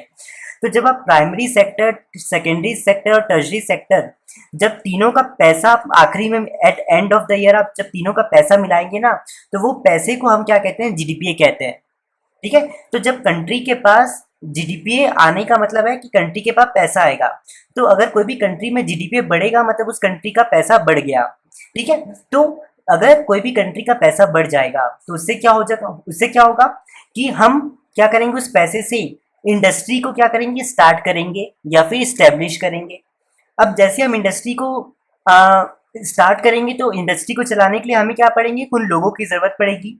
तो हम क्या करेंगे, कुछ वर्कर्स टू रन, मतलब कंपनी चलाने के लिए हमें क्या पड़ेंगे, वर्कर्स की जरूरत पड़ेगी। तो हम क्या करेंगे, वर्कर्स को रखेंगे। अब हम क्या करेंगे, ये जो वर्कर्स है इनको इसके बदले, ये हमारे यहाँ काम करेंगे, इसके बदले हम क्या करेंगे, इन्हें वेजेस देंगे या फिर सैलरी देंगे। ठीक है, तो जैसे हम इन्हें वेजेस या सैलरी देंगे तो इससे क्या हो जाएगा, इनकी जो पॉवर्टी है, पहले तो भाई इस आवश्यक बात है, ये कहीं काम तो करते नहीं है, तो हमने क्या किया, इन्हें काम में रखा। इसके बदले हम इन्हें पैसा देंगे तो इनके पास कहीं ना कहीं पैसा आएगा, पैसा आएगा तो कहीं ना कहीं ये क्या हो जाएंगे, पुअर से हट जाएंगे, मतलब पॉवर्टी कम हो जाएगी। ठीक है, तो सबसे मेन चीज ये है कि कंट्री में अगर जब भी जीडीपी ग्रोथ होगी तो गवर्नमेंट क्या करती है, कंपनी स्टार्ट करती है, इंडस्ट्री स्टार्ट करती है, लोगों को रखती है, उसके पहले उन्हें पैसा देती है, जिससे कहीं ना कहीं पॉवर्टी क्या हो जाती है, कम हो जाती है या फिर खत्म हो जाती है। ये तो हो गया पहले पॉइंट का मतलब। अब यहाँ पे कभी कभी आपको मैंने स्टार बना के यहाँ पे एक चीज लिखी है, अवॉइड जॉबलेस ग्रोथ। हाँ, अब इसका मतलब क्या है, देखो, हमेशा याद रखना, हम काम ना दो तरीके से करवा सकते हैं। हम फैक्ट्री में काम दो तरीके से करवा सकते हैं। एक तो टेक्नोलॉजी की हेल्प से, हम मशीन्स रख देंगे, उसकी हेल्प से हमारी फैक्ट्री में काम हो जाएगा। सेकेंड चीज, हम वर्कर्स की हेल्प से काम फैक्ट्री में करवा सकते हैं। ठीक है, तो जब अगर आप वर्कर्स के थ्रू करवाओ या फिर आप टेक्नोलॉजी के थ्रू करवाओ, आप वर्कर्स के थ्रू करवाओ या टेक्नोलॉजी के थ्रू करवाओ, दोनों के थ्रू भी करवाओगे ना तो आपकी कंट्री कहीं ना कहीं ग्रो करेगी। लेकिन क्या होगा, कहीं ना कहीं कंट्री तो ग्रो करेगी, कहीं ना कहीं कंट्री तो ग्रो करेगी अगर आप वर्कर्स से भी करवाओ या फिर टेक्नोलॉजी से भी काम करो, कंट्री ग्रो तो करेगी लेकिन जॉबलेस ग्रोथ करेगी। अगर मैं कह दूं कि अगर आप वर्कर्स को हटा के मशीन्स का यूज करोगे तो इससे क्या होंगे, जो भी हम वर्कर्स जिनके पास नौकरी नहीं है, पैसा नहीं है, तो हम अगर आप मशीन्स का यूज करोगे तो वर्कर्स की जरूरत नहीं पड़ेगी। अगर आप वर्कर्स को फैक्ट्री में नहीं रखोगे तो उन्हें आप पैसा नहीं दे पाओगे, इनको पैसा नहीं दे पाओगे तो इनके पास मनी नहीं आएगा, मनी नहीं आएगा तो पॉवर्टी खत्म होगी। ठीक है, तो कहीं ना कहीं मुझे यही समझाना चाहता हूँ कि जब भी आप अगर मतलब स्पेशली जब भी आप इंडिया में काम करो ना, तो इंडिया में क्या है, पॉपुलेशन बहुत ज़्यादा है। तो कहीं ना कहीं इंडिया की पॉपुलेशन में ना क्या होना चाहिए, वर्कर्स को ज़्यादा से ज़्यादा काम करवाना चाहिए। अगर आप इंडिया जैसी कंट्री में टेक्नोलॉजी का यूज़ करोगे तो क्या होगा, इंडिया में ग्रोथ तो होगी लेकिन क्या होगी, जॉबलेस ग्रोथ होगी। तो ये की बहुत गलत सिचुएशन है। तो हमें क्या करना है, अवॉइड जॉबलेस ग्रोथ। हमें क्या करना है, टेक्नोलॉजी का यूज़ नहीं करना है। हमें क्या करना है, टेक्नोलॉजी ड्रिवन टेक्नोलॉजी का यूज़ नहीं करना है। हमें क्या करना है, लेबर से काम करवाना है। क्योंकि इंडिया में पॉपुलेशन ज़्यादा है और लोगों के पास आपको भी पता है पैसे नहीं है। तो हम क्या करेंगे, जब भी जीडीपी पे गवर्नमेंट के पास पैसा आएगा तो वो इंडस्ट्री स्टार्ट करेगी। तो गवर्नमेंट को क्या करना चाहिए, सारे वर्कर्स को क्या करना चाहिए, काम पे रखना चाहिए। क्योंकि वर्कर्स को काम में रखेंगे तो इनको पैसा मिलेगा, इनको पैसा मिलेगा तो पॉवर्टी खत्म हो जाएगी। लेकिन वर्कर्स की जगह टेक्नोलॉजी रखेंगे तो वो पॉवर्टी खत्म नहीं होगी। ठीक है, तो इसलिए हमें क्या करना है, अवॉइड जॉबलेस ग्रोथ करना है। मतलब अगर जॉबलेस ग्रोथ होगी, इसका मतलब ये है कि हम टेक्नोलॉजी का यूज़ कर रहे हैं। तो हमें क्या करना है, कहीं ना कहीं क्या करना है, हमें जॉबलेस ग्रोथ अवॉइड करना है। और ये तभी हो पाएगा जब हम वर्कर से काम करवाएंगे। ठीक है, तो ये हो गया फर्स्ट पॉइंट का मतलब। अब सेकेंड पॉइंट का है, combating poverty by improving the distribution of income through physical and legislative measures. अब देखो, हम क्या कर सकते हैं, फिजिकल मेजर्स, पहला फिजिकल मेजर और दूसरा है लेजिस्लेचर मेजर। हम इस दोनों की हेल्प से भी क्या कर सकते हैं, पॉवर्टी को रिड्यूस कर सकते हैं। अब ये कैसे, देखो फिजिकल मेजर में क्या होता है, जो भी रिच पीपल होता है, गवर्नमेंट क्या करती है, इनके पास ना, जो भी रिच पीपल होता है ना, इनके पास बच्चों पैसा बहुत होता है। इनके पास क्या होता है, पैसा बहुत होता है। लेकिन जो पुअर पीपल होते हैं ना, इनके पास पैसे की बहुत कमी होती है, या कोई भी पुअर पीपल के पास तो पैसे ही नहीं होते। तो गवर्नमेंट क्या करती है, गवर्नमेंट एक सिंपल सा रूल फॉलो करती है। गवर्नमेंट क्या करती है, जिनके पास सबसे ज्यादा पैसा होता है ना, उनसे पैसा ले लेती है और पुअर पीपल को दे देती है। ठीक है, अब जब, ठीक है, तो ये कैसे, गवर्नमेंट क्या करती है, टैक्स पॉलिसी का यूज करती है। गवर्नमेंट क्या करती है, जो रिच पीपल है उनसे ज्यादा टैक्स लेगी। ठीक है, अब गवर्नमेंट जब ज्यादा टैक्स लेगी तो कहीं ना कहीं रिच पीपल का जो पैसा है वो कहीं ना कहीं गवर्नमेंट का आएगा। तो गवर्नमेंट क्या करती है, उस पैसे को पुअर पीपल को दे देती है। तो इससे क्या हो जाती है, प्रॉब्लम सॉल्व हो जाती है। तो जिनके पास ज्यादा पैसा होता है उनसे पैसा मतलब उनके पास से पैसा कम हो जाता है, और जिनके पास पैसा नहीं होता उनके पास पैसा आ जाता है। ठीक है, तो ये एक अच्छी पॉलिसी है। लेकिन गवर्नमेंट क्या करती है, कभी कभी पैसा, कभी कभी तो कैश डायरेक्ट दे देगी। ठीक है, कभी कभी गवर्नमेंट क्या कर देगी, कैश डायरेक्ट दे देगी। नहीं, लेकिन कभी कभी गवर्नमेंट क्या करती है, कभी आप जैसे गरीब लोगों को फूड दे देगी। ठीक है, उन्हें खाने के लिए मतलब फूड दे देगी, पहनने के लिए कपड़े दे देगी। या कोई कोई पुअर पीपल को तो गवर्नमेंट कैपिटल दे देती है कि तुम वो अपना खुद का बिजनेस स्टार्ट कर ले। ठीक है, सेल्फ एम्प्लॉयड हो जाए। तो इस तरीके से गवर्नमेंट फिजिकल मेजर में काम करती है। सेकेंड है लेजिस्लेचर मेजर। इसमें बच्चों क्या होता है, गवर्नमेंट क्या करती है, मिनिमम वेजेस एक्ट का फॉलो करती है। इसमें क्या होता है बच्चों, गवर्नमेंट क्या करती है, एक मिनिमम पैसा डिसाइड कर देती है, मिनिमम फिक्स पैसा गवर्नमेंट डिसाइड कर देती है। अब तो ये तो ठीक है। अब देखो यहाँ पे मुझे और एक चीज समझानी है, एम्प्लॉयर और एम्प्लॉय कौन होता है। सपोज करना मेरी कंपनी है, ठीक है, सपोज करना मेरी कंपनी है और आप सभी मेरी कंपनी में काम कर रहे हो। ठीक है, तो मैंने कहीं ना कहीं आप सभी को अपनी कंपनी में रखा है। तो मैं क्या क्या कहलाऊंगा, मैं एम्प्लॉयर कहलाऊंगा और आप सभी मेरे क्या रहेंगे, एम्प्लॉय रहेंगे। एम्प्लॉय मतलब वो पर्सन जो एम्प्लॉयर के अंडर काम करता है। एम्प्लॉयर वो पर्सन होता है जो अपने अंडर सारे लोगों को रखता है। ठीक है, तो आपको समझ में आ गया होगा एम्प्लॉयर एम्प्लॉय का मतलब। तो गवर्नमेंट इसमें क्या करती है, जो भी एम्प्लॉयज हैं, ठीक है, जो भी वर्कर्स है, ठीक है, तो गवर्नमेंट ये रूल सेट करती है कि जो भी एम्प्लॉयर है उसको क्या करना पड़ेगा, फिक्स रेट पेमेंट या फिर मिनिमम वेजेस एक्ट के दौरान फिक्स रेट पेमेंट। मतलब गवर्नमेंट अगर कह दी कि ₹500, गवर्नमेंट ने अगर सेट कर दिया कि ₹5 जो रहेगा वो मिनिमम वेजेस रहेगा, तो इसका मतलब यह है कि जो भी एम्प्लॉयर है, जो भी आपसे काम करवा रहा है, तो उसको क्या करना पड़ेगा, 500 से ज्यादा पैसा देना पड़ेगा। ठीक है, तो मिनिमम वेजेस एक्ट का मतलब यही है कि गवर्नमेंट क्या कर देती है, पैसा डिसाइड कर देती है, और जो भी एम्प्लॉय है, मतलब जो भी एम्प्लॉयर है जो आपसे काम करवा रहा है, ठीक है, उसे ₹500 देना पड़ेगा या 500 से ज्यादा देना पड़ेगा। अगर वो 500 से कम देगा कोई भी अपने एम्प्लॉयज को, तो क्या हो जाएगा, उससे वो एम्प्लॉयर में केस हो सकता है। ठीक है, इलीगल केस हो सकता है।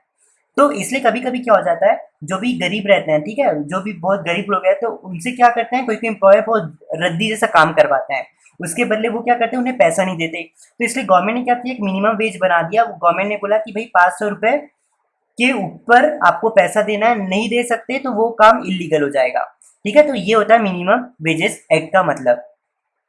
सेकेंड चीज, कभी कभी क्या हो जाता है, यहाँ पे इसी चीज का और एक मेंशन है, मैं और एक एग्जांपल देता हूँ। कभी कभी ना क्या हो जाता है, गवर्नमेंट वापस सेट कर देती है, कभी जैसे जो भी इंडिया में फार्मर्स होते हैं ना, वो ऑलमोस्ट गरीब होते हैं, ठीक है, तो उनके पास ना बहुत छोटा छोटा लैंड होता है। तो इससे क्या हो जाता है, गवर्नमेंट सेट कर देती है कि फार्मर्स को कह देती है कि भाई तुम्हें ना अपना सामान इतने रुपए में, मतलब मान लो कि ₹50 के रुपए में आपको बेचना है, इसके नीचे आप बेच नहीं सकते, इसके ऊपर ही आपको सामान बेचना है। ठीक है, तो कभी कभी क्या हो जाता है, कुछ कुछ ना सप्लायर ऐसे होते हैं जो फार्मर से बहुत सस्ते में ले लेते हैं। ठीक है, मतलब मान लो 50 रुपए का सामान है, तो ये सप्लायर क्या कर लेते हैं, ₹10 में ले लेते हैं, जिससे फार्मर्स को बहुत घाटा हो जाता है। तो गवर्नमेंट इसलिए क्या करी है, इन सप्लायर से बचने के लिए गवर्नमेंट क्या करती है, पूरे फार्मर्स को बोल देती है कि भाई तुम जिसको भी सामान अपना बेचोगे, उसको 50 रुपए से ऊपर बेचना या फिर 50 रुपए में बेचना, इससे नीचे मत बेचना। तो ये हो जाता है मिनिमम वेजेस एक्ट। तो इससे कहीं ना कहीं क्या हो जाती है, जो पुअर लोग है ना, उनको बहुत फायदा हो जाता है। ठीक है, उनके साथ कोई छल नहीं होता। अब बच्चों थर्ड पॉइंट है combating poverty through population control. अगर हम पॉपुलेशन को कंट्रोल कर लेंगे तो पॉवर्टी अपने आप क्या हो जाएगी, खत्म हो सकती है या फिर कम हो सकती है। वो कैसे, देखो सपोज करना कि ये कंट्री है, यहाँ पे ये केस नंबर 1 है, ये केस नंबर 2 है।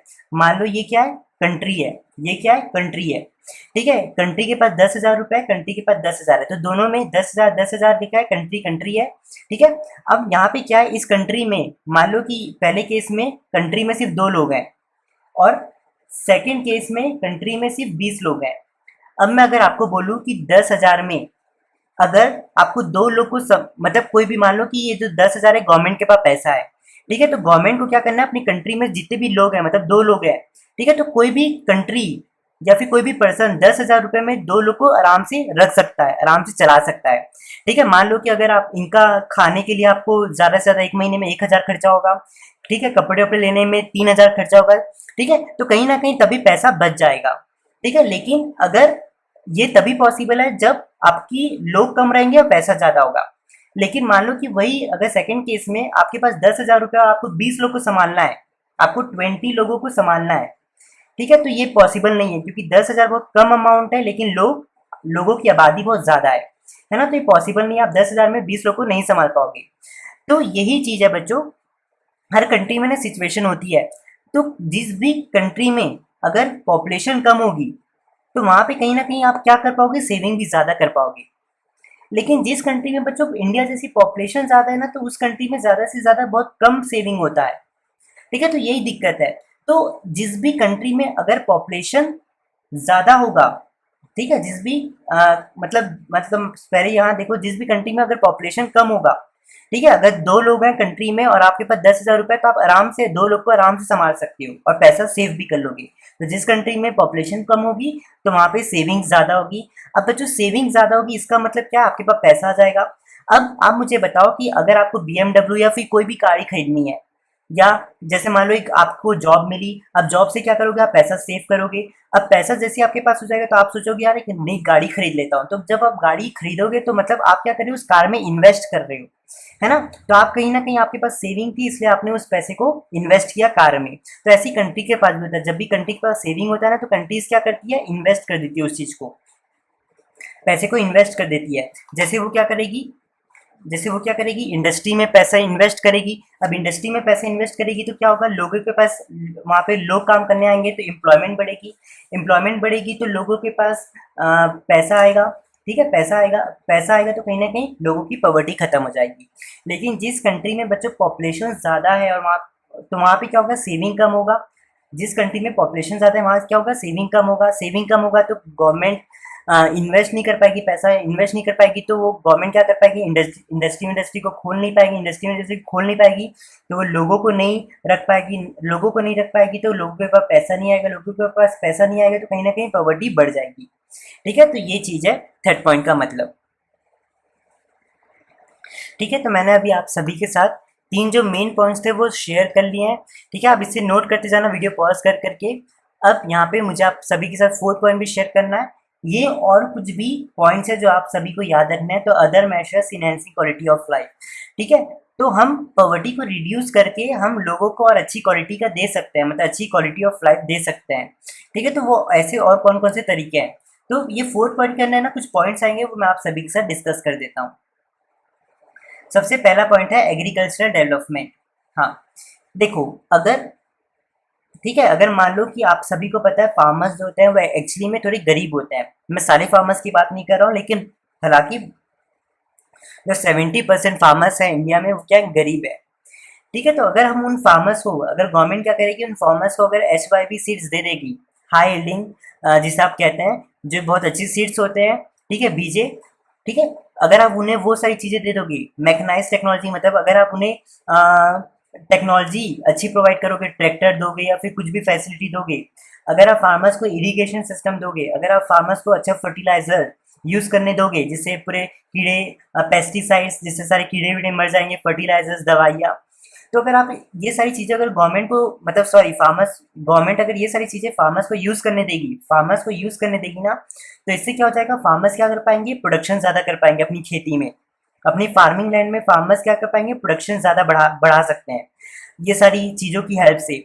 अब जैसे ही प्रोडक्शन बढ़ जाएगा तो क्या हो जाएगा, फार्मर्स के पास बहुत सारे क्रॉप्स आ जाएगा, अब फिर सारे फार्मर्स क्या करेंगे, उस क्रॉप्स को बेचेंगे, उस क्रॉप्स को बेचेंगे तो जितने भी फार्मर्स हैं उनके पास पैसा भी ज़्यादा आएगा। तो कहीं ना कहीं उनके पास पैसा ज़्यादा आएगा तो उनकी पॉवर्टी कहीं ना कहीं खत्म हो जाएगी, ठीक है। तो एग्रीकल्चर डेवलपमेंट से ये चीज़ का फायदा हो जाएगा। सेकेंड पॉइंट है प्राइस स्टेबिलिटी। अब सेकेंड चीज़ है प्राइस स्टेबिलिटी। अब कभी भी ना, प्राइस स्टेबिलिटी का मतलब होता है महंगाई बढ़ना या फिर इन्फ्लेशन भी आप कह सकते हो, ठीक है, इकोनॉमिक्स के टर्म्स में। तो बच्चों प्राइस ना कभी भी बढ़नी नहीं चाहिए, इसलिए मैंने यहाँ पे बढ़ा के काट दिया है, प्राइस कभी भी बढ़नी नहीं चाहिए। अगर मान लो प्राइस बढ़ भी जाएगा तो इससे क्या हो जाएगा, जो रिच पीपल है वो आराम से कैसे भी करके मैनेज कर लेगा, ठीक है। मान लो कि सब्जी का अगर प्राइस बढ़ जाएगा तो सब्जी का भी प्राइस बढ़ जाएगा, कपड़े का भी प्राइस बढ़ जाएगा, तो कहीं ना कहीं जो रिच पीपल है या मीडियम क्लास पीपल है ना, वो उस चीज़ को खरीद लेंगे, ठीक है, वो कहीं ना कहीं मैनेज कर लेंगे। लेकिन बेचारा गरीब, जो पहले ही प्राइस जब बढ़ने से पहले ही वो बेचारा खरीद नहीं पाता था, प्राइस और बढ़ जाएगा तो वो खरीद ही नहीं, कुछ खा ही नहीं पाएगा, कुछ भी चीज़ कर ही नहीं पाएगा। तो कहीं ना कहीं प्राइस कभी भी बढ़ना नहीं चाहिए। अगर प्राइस बढ़ेगा ना तो क्या हो जाएगा, रिच और रिच हो जाएगा, पुअर और पुअर हो जाएगा, तो दोनों के बीच का जो गैप है वो बढ़ जाएगा। तो इसलिए हमेशा क्या होना चाहिए, प्राइस कभी भी बढ़ना नहीं चाहिए, ठीक है। तो प्राइस स्टेबल होने के हम दो तरीके अपना सकते हैं जिसकी हेल्प से कभी भी प्राइस क्या रहेगा, स्टेबल होगा। पहला तो आप क्या कर सकते हो बच्चों, आप ना फूड ग्रेन कंजम्पशन, मतलब आप ना राइस वाइस खाना, ये सारी चीज़ें फूड ग्रेन्स को खाना ना स्टार्ट कर दो, मतलब ज़्यादा आप खाओगे, ठीक है। फूड ग्रेन का कंजम्पशन मतलब आप उसको अगर ज़्यादा खाओगे तो उससे क्या हो जाएगा, कहीं ना कहीं फूड ग्रेन्स की और ज़रूरत पड़ेगी, और ज़रूरत पड़ेगी तो हम फार्मर्स को बोलेंगे कि भाई फूड ग्रेन का प्रोडक्शन और बढ़ा दो, ठीक है। तो फार्मर्स क्या करेंगे, अपने प्रोडक्शन बढ़ा देंगे, तो फार्मर्स जैसे प्रोडक्शन बढ़ा देंगे तो वो और बेचेंगे फार्मर्स, जिसके कारण उनके पास पैसा आएगा, पैसा आएगा तो वो जो भी फार्मर्स गरीब है उनकी पॉवर्टी खत्म हो जाएगी, ठीक है। सेकंड पॉइंट है goods distributed to poor through fair price shops. हाँ बच्चों, ये फेयर प्राइस शॉप एक ऐसी शॉप होती है गवर्नमेंट जो देती है, जहाँ पे क्या होता है, जो भी बिलो पॉवर्टी लाइन के पीपल होते हैं, ठीक है, बिलो पॉवर्टी लाइन, जो भी पीपल बिलो पॉवर्टी लाइन के में आते हैं ना, तो गवर्नमेंट उन्हें क्या करती है, कार्ड देती है। तो उस कार्ड को अगर वो कोई भी गरीब बंदा दिखाता है ना इस शॉप में जाके, तो उन्हें क्या मिलता है, सब सामान बहुत चीप प्राइस में, बहुत सस्ते में मिल जाता है, ठीक है। तो दो तरीके से हम क्या कर सकते हैं, प्राइस टेबल को कंट्रोल कर सकते हैं, जिससे पॉवर्टी कहीं ना कहीं रिड्यूस कर सकते हैं हम। अब थर्ड पॉइंट है रिडक्शन ऑफ अनएम्प्लॉयमेंट, ठीक है। अगर बच्चों देखो, अगर आप लोगों को एम्प्लॉयमेंट दोगे, अगर आप लोगों को एम्प्लॉयमेंट टिक मारा है, मतलब लोगों को जब आप एम्प्लॉयमेंट दोगे तो इससे क्या आएगा, लोगों के पास पैसा आएगा, लोगों के पास पैसा आएगा तो कहीं ना कहीं पॉवर्टी भी खत्म हो जाएगी। मान लो हमने इंडस्ट्री में, बेसिकली कॉटेज इंडस्ट्री ऐसी इंडस्ट्री होती है जहाँ पे कोई भी काम कर सकते हो, हम कोई भी गरीब जो अनस्किल्ड है उसको यहाँ पे रख सकते हैं, उससे काम करवा सकते हैं, पैसा देंगे, जिससे क्या हो जाएगा, उसके पास पैसा आएगा, और पैसा आएगा तो कहीं ना कहीं उसकी पॉवर्टी खत्म हो जाएगी। जैसे रोड कंस्ट्रक्शन के लिए हम क्या कर सकते हैं, कुछ भी लोगों को बुला के काम करवा सकते हैं, डैम के लिए, ठीक है। डैम आप जानते हैं ना डैम क्या होता है, डैम डैम भी बनवाने के लिए हमें लोगों की ज़रूरत है, तो डैम की भी हम क्या कर सकते हैं, डैम अगर बनाना हो गवर्नमेंट को तो वो लोगों को बोल सकते हैं कि आके काम करो, उसके बदले गवर्नमेंट उन्हें पैसा देगी, जिसके कारण उनके पास पैसा आएगा, पॉवर्टी खत्म हो जाएगी। तो ये चीज़ है, अगर आप लोगों को काम दे दोगे तो उनके पास पैसा आ जाएगा, पैसा आ जाएगा तो पॉवर्टी खत्म हो जाएगी। तो बच्चों ये 3 पॉइंट्स हो गए और बाकी के जितने भी पॉइंट्स हैं ना वो मैंने यहाँ पे लिखे हैं। ठीक है, तो फोर्थ पॉइंट है हमारे पास labour intensive technique of production. मैंने अभी आपको बताया हम दो तरीके से प्रोडक्शन फैक्ट्री में काम कर सकते हैं, चाहे हम लेबर की हेल्प से हम अपना काम करवा सकते हैं या फिर हम मशीन की हेल्प से अपनी फैक्ट्री में काम करवा सकते हैं। ठीक है, तो इंडिया जैसी कंट्री में जहाँ पे लोग की संख्या ज़्यादा है तो इंडिया को क्या करना चाहिए, हमेशा लेबर को काम पे रखना चाहिए। तो ठीक है, तो अगर हम पीपल से ज़्यादा काम करवाएंगे तो इसका मतलब ये हम लोगों को एम्प्लॉयमेंट दे रहे हैं। अब जैसे हम लोगों को एम्प्लॉयमेंट देंगे तो उनके पास पैसा आएगा तो कहीं ना कहीं उनके पास पॉवर्टी जो है खत्म हो जाएगी अपने आप।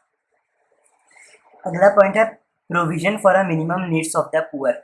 गवर्नमेंट को क्या करना चाहिए बच्चों, मिनिमम नीड्स जैसे पीने के लिए पानी, हेल्थ, प्राइमरी एजुकेशन, ये सारी चीज़ें क्या करनी चाहिए, पुअर पीपल को बहुत चीप प्राइस में प्रोवाइड करनी चाहिए। स्पेशल फोर्सेस और ना बैकग्राउंड रीजन, देखो आपको पता है जैसे उड़ीसा, यूपी, बिहार, ये मतलब थोड़ी इनकी जो इकोनॉमिक पावर है ये क्या है, कम है। ठीक है, ये मतलब एकदम भी डेवलप टाइप के नहीं है जैसे हमारी मुंबई हो गई, ठीक है, या फिर दिल्ली हो गई, तो वैसी टाइप की जगह तो है नहीं मतलब। ठीक है, ठीक है, तो वैसे टाइप की ये स्टेट्स नहीं है जैसे अपना छत्तीसगढ़ है, महाराष्ट्र है। ठीक है, तो ऐसे टाइप की ये स्टेट नहीं है, ये थोड़ी पिछड़े टाइप की है। तो ऐसे सब टाइप के स्टेट में क्या करनी चाहिए, गवर्नमेंट को क्या करना चाहिए, डेवलपमेंट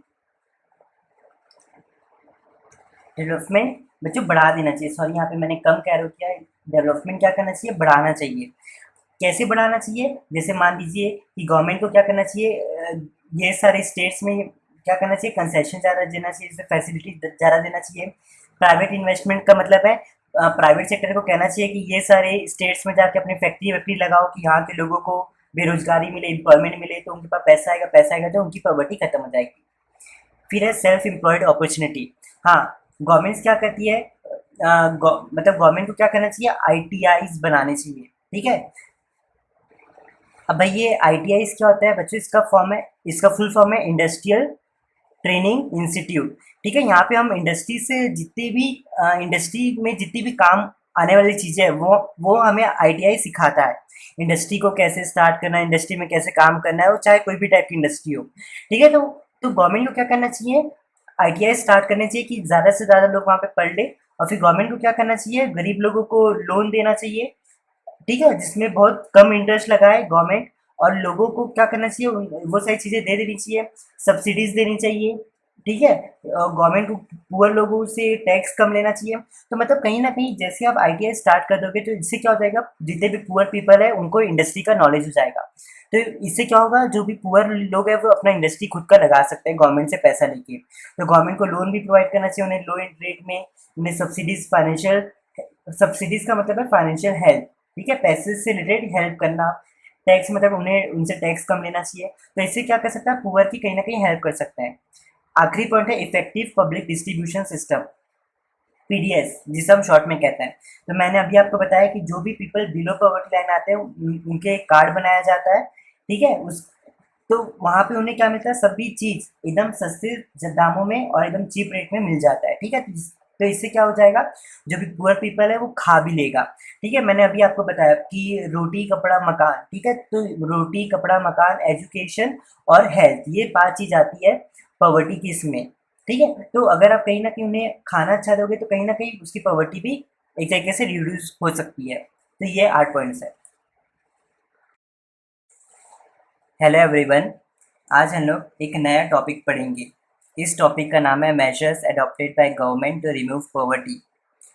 ये टॉपिक में हम लोग ये पढ़ेंगे कि गवर्नमेंट ने ऐसे कौन कौन से मेजर्स एडॉप्टेड किए। इसका मतलब ये है कि गवर्नमेंट ने ऐसे कौन कौन से कार्य किए या फिर एक्शन किए जिसकी हेल्प से गवर्नमेंट पॉवर्टी को रिड्यूस कर पाई। ठीक है, तो गवर्नमेंट ने बहुत सारे प्रोग्राम्स किए। ठीक है, जिसे हम इस टॉपिक को हम ऐसा भी कह सकते हैं पॉवर्टी एलिवेशन प्रोग्राम, मतलब गवर्नमेंट ने ऐसे बहुत सारे प्रोग्राम्स किए।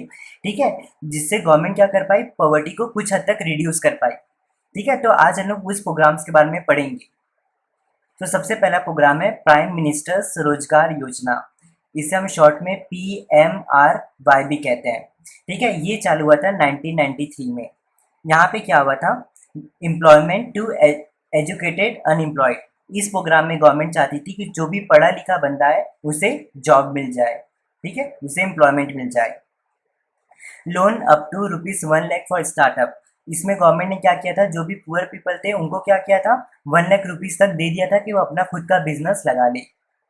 फिर सेकंड है स्वराज जयंती ग्राम स्वराजगार योजना।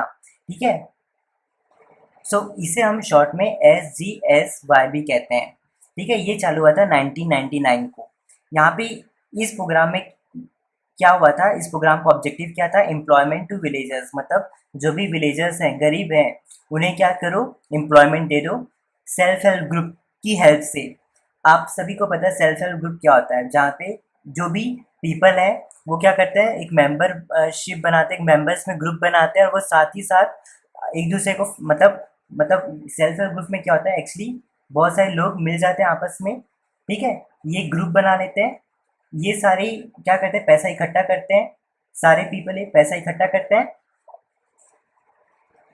और जितनी भी प्रॉब्लम्स है वो खुद में उसको सॉल्व कर लेते हैं, और इस तरीके से होता है सेल्फ हेल्प ग्रुप। ठीक है, तो उन्हें क्या करते हो, हमें रोजगार देना है।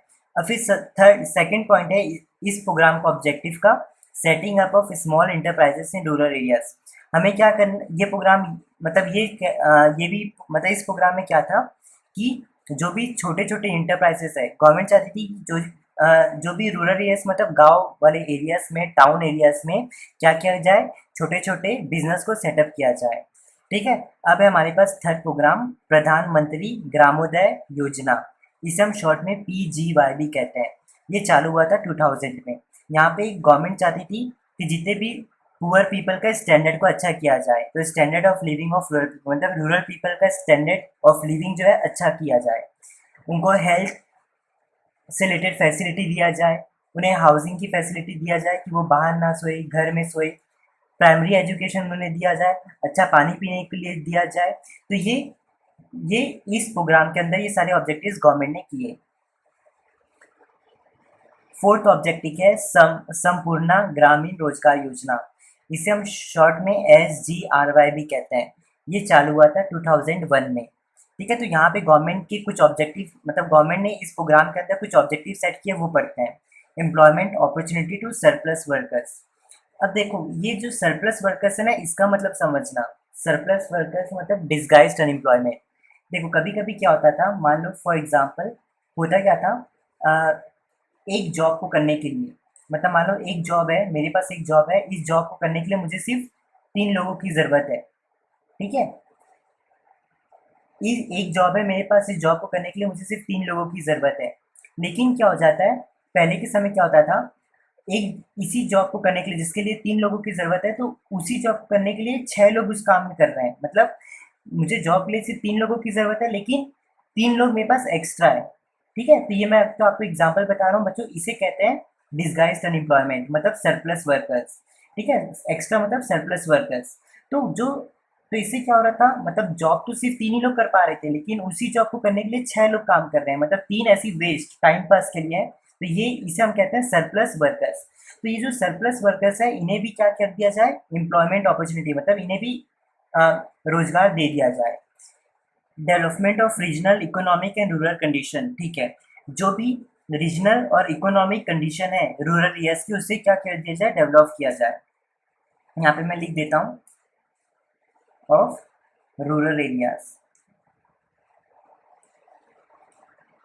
फिर है डेवलपमेंट ऑफ इंफ्रास्ट्रक्चर। इंफ्रास्ट्रक्चर मतलब बिल्डिंग्स, डैम, रोड, ये सारी चीज़ें इंफ्रास्ट्रक्चर में आ जाती है। तो बेसिकली ये 3 प्रोग्राम्स इसके अंदर किए गए थे। ठीक है, अब बच्चों यहाँ पे आप सभी को क्वेश्चन आएगा कि इंफ्रास्ट्रक्चर को डेवलपमेंट करेंगे तो कैसे पॉवर्टी खत्म हो जाएगी। देखो इंफ्रास्ट्रक्चर में बच्चों कहीं ना कहीं रोड्स आते हैं। ठीक है, जैसे ये रोड्स बनेंगे, अच्छी चीज़ें, सारी चीज़ें अच्छी होगी, इंडस्ट्रीज आएगी, तो इससे क्या होगा, इंडस्ट्री लगा, इंफ्रास्ट्रक्चर अच्छा होगा तो इंडस्ट्री आएगी, इंडस्ट्री अच्छी आएगी तो हम लोगों को एम्प्लॉय करेंगे तो उनके पास पैसा आएगा तो पॉवर्टी अपने आप कम हो जाएगी। ठीक है, तो आप अपने आप भी जितने भी प्रोग्राम्स किए, तो ये सारे प्रोग्राम्स इस तरीके से बनाए गए थे बनाए गए हैं कि कहीं ना कहीं पॉवर्टी को क्या कर दे, रिड्यूस कर दे। जैसे अगर आप देखोगे, इसमें तो उन्होंने लोगों को एम्प्लॉय कर दिया, जिसके कारण उनके पास पैसा आएगा, पॉवर्टी खत्म हो जाएगी। लोन प्रोवाइड कर दिया कि वो बिजनेस चालू करके पैसा कमा ले, पॉवर्टी खत्म हो जाएगी। ठीक है, यहाँ पे उनको हमने क्या किया, इस प्रोग्राम में भी उनको एम्प्लॉयमेंट का ऑप्शन दिया। सेकंड में भी हम लोग ने क्या किया, रूरल एरियाज में हम लोग ने क्या किया, छोटे छोटे बिजनेस लगाए कि वहाँ रूरल एरियाज के जो पीपल है, जो गरीब है, जो काम इस जो छोटे छोटे बिजनेस में आके काम करे, जिनके फिर उनके बाद फिर होगा क्या, उनके पास पैसा आएगा तो कहीं ना कहीं पॉवर्टी खत्म हो जाएगी। ठीक है, अगर आपको पता है कि फूड, क्लोथ, शेल्टर, हेल्थ और एजुकेशन, ठीक है, तो जो भी पीपल के पास ये सारी चीज़ें नहीं होती, हम उन्हें क्या क्या कहते हैं, पुअर पीपल कहते हैं। तो फोर्थ प्रोग्राम था, आप इसमें देखोगे यहाँ पे आपको क्या दे रहा था, एक तो अच्छा ड्रिंकिंग वाटर, फूड भी दे रहा था। ठीक है, यहाँ पे आपको क्या कर रहा था, आपको रहने के लिए शेल्टर भी दे रहा था, और यहाँ पे आपको एजुकेशन भी प्रोवाइड कर रहा था। तो ये प्रोग्राम क्या कर रहा था, कहीं ना कहीं ये सारी चीज़ें हेल्प कर रहा था कि कहीं ना कहीं पॉवर्टी भी रिड्यूस हो जाए। आप हमेशा ये मत सोचना कि जिसके पास पैसा नहीं होता वो गरीब है, ऐसा नहीं है। ठीक है, लेकिन जिनके, अगर आप ये सारी भी प्रॉब्लम सॉल्व कर दोगे तो कहीं ना कहीं पुअर ना, अगर आप जो भी पुअर पीपल को आप ये सारी चीज़ें दोगे ना, तो वो कहीं ना कहीं पुअर पीपल कराएगा नहीं। ठीक है, तो फोर्थ प्रोग्राम में ये सारी चीज़ें थी। फिफ्थ प्रोग्राम में आप देखना, हम लोग ने फिर से एम्प्लॉयमेंट प्रोवाइड किया। हम लोग ने क्या किया, डेवलपमेंट ऑफ रूरल, मतलब वहाँ पे इंडस्ट्री लगाएंगे, इंफ्रास्ट्रक्चर का भी ये पॉइंट बता दिया। ठीक है, तो वैसे ही बच्चों और एक हमारे पास पॉइंट है जो कि मेन है, और ये एग्जाम्स में हमेशा आता है। ठीक है, ये वाला है Mahatma Gandhi national rural employment guarantee scheme. इसे हम शॉर्ट में मनरेगा भी कहते हैं, जो कि 2005 में चालू हुआ था। यहाँ पे क्या था, 100 days guarantee wages employment in financial years. मतलब ये क्या कह रहा था कि जो भी मतलब यहाँ पे एक मिनट, इन रूरल एरियाज, मतलब जो भी पीपल गांव वाव से है, तो गवर्नमेंट ने क्या बोला था कि ऐसे पीपल को क्या करो, 100 डेज के लिए मतलब इन्हें परमानेंट पैसा दो। मतलब इन्हें इस तरीके से काम कराया जाए कि 100 दिन के अंदर कि इनके पास आराम से पैसा आ जाए। ठीक है, तो ये एक तरीके का इस ऑब्जेक्टिव का स्कीम था। सेकेंड है, rural adult member have to do unskilled work. इसमें क्या था, जो पढ़े लिखे नहीं है, ठीक है, इस स्कीम के हिसाब से वो जो पढ़े लिखे नहीं है वो भी क्या, उन्हें भी काम देना चाहिए। जैसे डैम बनाने के लिए ज़्यादा नॉलेज की ज़रूरत नहीं है, तो जिनके पास नौकरी नहीं है तो उन्हें वहाँ पे काम में लगा दो कि उनके पास पैसा आएगा तो पॉवर्टी रिड्यूस हो जाएगी। फिर यहाँ पे क्या कर दिया, one time reservation for women.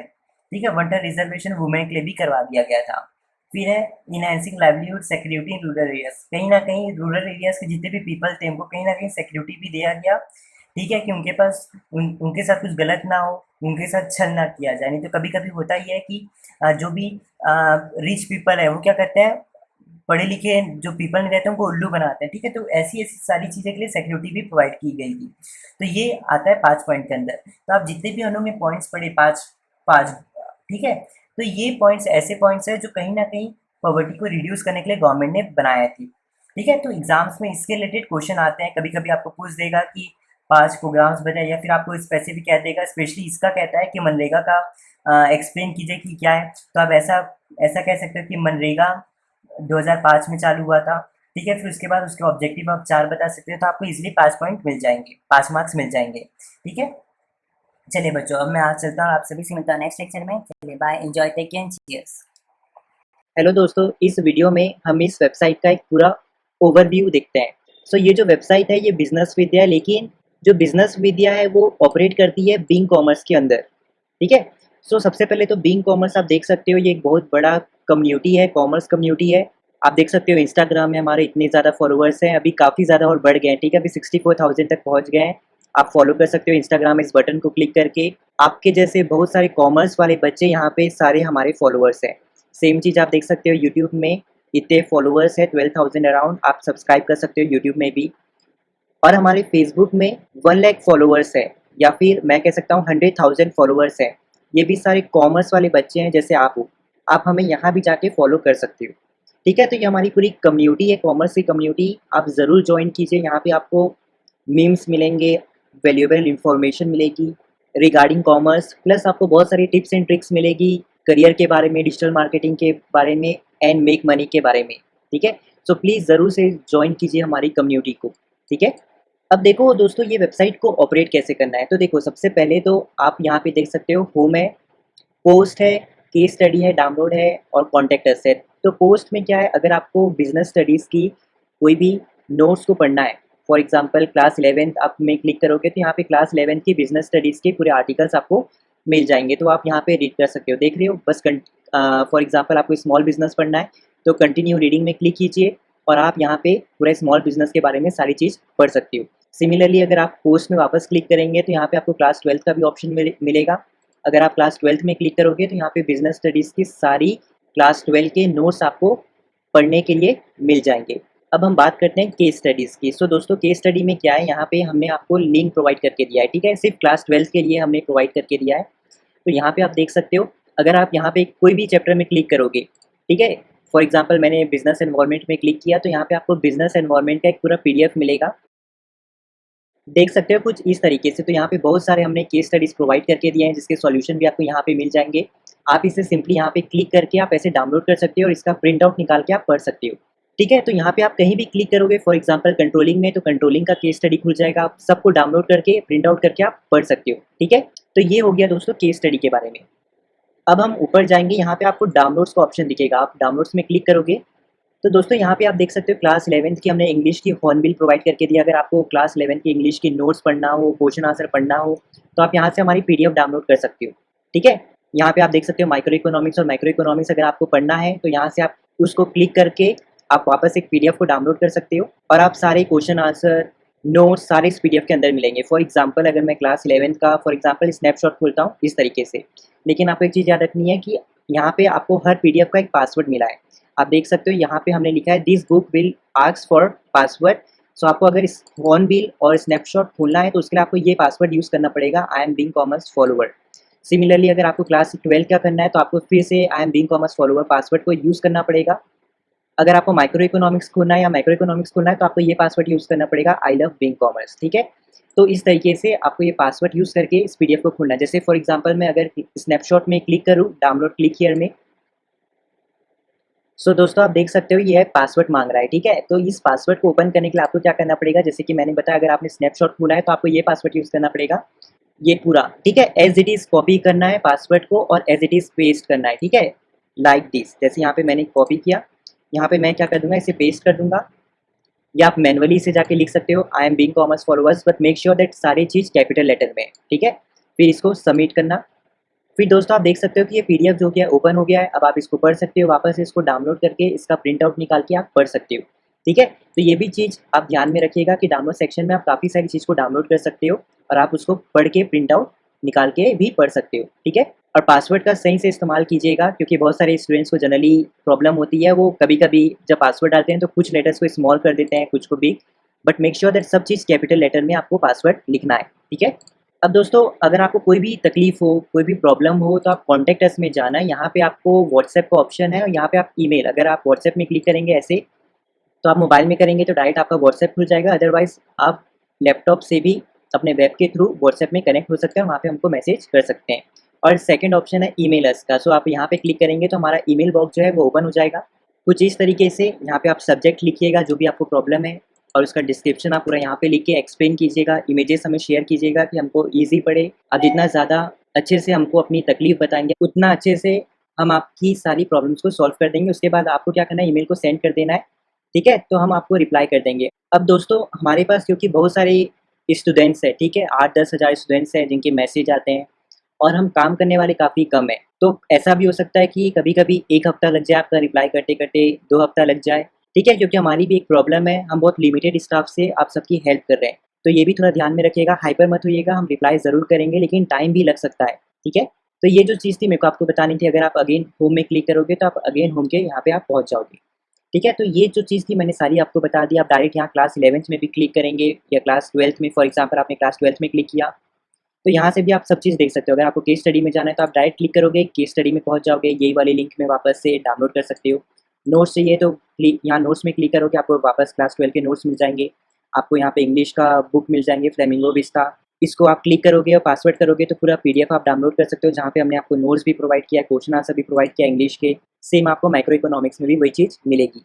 अगर आप वापस से लोगो में क्लिक करोगे तो होम पेज में पहुँच जाओगे, ठीक है। तो ये एक डायरेक्ट समरी है, यहाँ से भी आप अपनी डायरेक्ट क्लास सिलेक्ट करके आपको जो चाहिए आपको मिल जाएगा, ठीक है। तो ये जो चीज़ थी मुझे आपको बतानी थी। और यहाँ पे है वॉच वीडियो ट्यूटोरियल्स। तो अगर आपको वीडियो ट्यूटोरियल्स देखने हैं तो जस्ट यहाँ पे क्लिक कीजिए आप हमारे यूट्यूब चैनल में पहुंच जाओगे। यहाँ पे हमने इतनी सारी प्लेलिस्ट बनाई है आप सबके लिए। आपकी जो भी प्लेलिस्ट है आप सर्च कीजिए, जैसे यहाँ पे आप देख सकते हैं हमारे यहाँ नेचर है, फिर सोर्सेस ऑफ बिजनेस फाइनेंस है, क्लास 12 की भी प्लेलिस्ट है, प्लानिंग, 5 ईयर प्लान्स, ठीक है, इंडियन इकोनॉमी की, तो सारी चीज़ आपको यहाँ भी मिल जाएगी। बस हमारे चैनल के बिंग कॉमर्स में सर्च कीजिएगा, यूट्यूब में प्लेलिस्ट में आइएगा, सारी वीडियोस यहाँ पे, और मैं कह सकता हूँ आप सारी प्लेलिस्ट को सर्च कीजिए और जो भी आपको पढ़ना है आप यहाँ से पढ़ के उसका पूरा एक वीडियो ट्यूटोरियल देख सकते हो, ठीक है। तो यहाँ से क्लिक करके आप प्लेलिस्ट में चले जाओगे, फिर यहाँ से वही नोट्स का अगर यहाँ क्लिक करोगे तो वापस नोट्स के एरिया में पहुँच जाओगे। ई बुक्स को डाउनलोड करना अगर यहाँ पे क्लिक करोगे तो वापस से यही डाउनलोड सेक्शन में पहुँच जाओगे, ठीक है। केस स्टडी पढ़ना है, अगर यहाँ क्लिक करोगे तो वापस केस स्टडी के सेक्शन में पहुँच जाओगे, जहाँ पे आपको क्लास 12 की केस स्टडी आप डाउनलोड कर सकते हो। अब दोस्तों एक लास्ट चीज़ है डिजिटल मार्केटिंग वाली। तो कॉमर्स स्टूडेंट्स के लिए बहुत ज़्यादा अच्छा स्कोप है। अगर आप चाहते हो आप एक सक्सेसफुल स्टार्टअप करना, एंटरप्रेन्योर बनना चाहते हो, या फिर आप बहुत सारे पैसे कमाना चाहते हो ऑनलाइन, तो डिजिटल मार्केटिंग बहुत अच्छा सॉल्यूशन है। आप डिजिटल मार्केटिंग के बारे में पढ़ना चाहते हो तो इस वीडियो में क्लिक करके पढ़ सकते हो और यहाँ पे आप अपनी डिजिटल मार्केटिंग जर्नी को स्टार्ट कर सकते हो, ठीक है। तो ये जो चीज़ थी आप ज़रूर एक बार डिजिटल मार्केटिंग में भी फोकस कीजिएगा और इस वीडियो को देखिएगा, ये बहुत ज़्यादा इंटरेस्टिंग चीज़ है। अगर आप कॉमर्स स्टूडेंट है तो बहुत और भी अच्छा है, ठीक है, ज़रूर से देखिएगा, आपकी लाइफ चेंज कर देगा। तो दोस्तों ये जो चीज़ थी मुझे आपको बतानी थी। अब अगर कभी आपको वापस से हमारी इस वेबसाइट में विजिट करना है तो आपको बस सिंपली क्या सर्च करना है, बिजनेस विद्या आपको सर्च करना है गूगल में और बस आपको एंटर कर देना है। तो आप इस वेबसाइट में वापस पहुंच जाओगे। आप देख सकते हो ये जो वेबसाइट है, आपको यहाँ क्लिक करना है, आप अगेन हमारी इस वेबसाइट में आ जाओगे। तो ये जो चीज़ थी फ्रेंड्स मुझे आपको बतानी थी। होप आप समझ गए होंगे सारी चीज़ें।